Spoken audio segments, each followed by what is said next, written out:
আপনি কি ফেসবুক ইনস্টাগ্রামে ছবি রিলস বা পোস্ট বুস্ট করেন? তাহলে ভিডিওটা আপনার জন্য।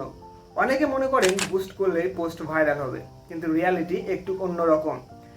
বুস্ট পোস্ট করলে অনেক সিদ্ধান্ত ফেসবুক নিজের থেকে নেয়, তাই সেক্ষেত্রে ভুল হয়ে যাওয়ার চান্স থাকে। যেমন ধরুন, আপনি রান্না নিয়ে ভিডিও বানান, এক্ষেত্রে আপনি বুস্ট পোস্ট করলে ফেসবুকের দেখার সময় থাকে না আপনার ভিডিওর প্রতি অ্যাকচুয়ালি কারা ইন্টারেস্টেড। তাই ম্যাক্সিমাম ভিউ নিয়ে আসার জন্য ফেসবুক ভিডিওটাকে র্যান্ডম ইউজারদের কাছে দেখায়। সেক্ষেত্রে ভিউজ বাড়লেও লাইক কমেন্ট বা এনগেজমেন্ট বাড়বে না। কিন্তু অ্যাডস ম্যানেজার থেকে সিদ্ধান্ত নেন আপনি নিজে। কারা আপনার পোস্ট দেখবে, কোন শহরের, কোন বয়সের, কোন ভাষার, কোন ইন্টারেস্টের, সব কিছু ঠিক করবেন আপনি নিজে। তাই যদি বন্ধুদের বাইরে সঠিক মানুষের কাছে আপনার পোস্টটি পৌঁছাতে চান, শুধুমাত্র বুস্ট পোস্ট না করে অ্যাডস ম্যানেজার থেকে নিয়ন্ত্রণ করুন। অ্যাডস ম্যানেজার থেকে কিভাবে সঠিক মানুষের কাছে পৌঁছাবেন জানতে চাইলে কমেন্ট করুন অ্যাডস, পুরো প্রসেসটা আপনাদের ইনবক্সে পাঠিয়ে দেবো।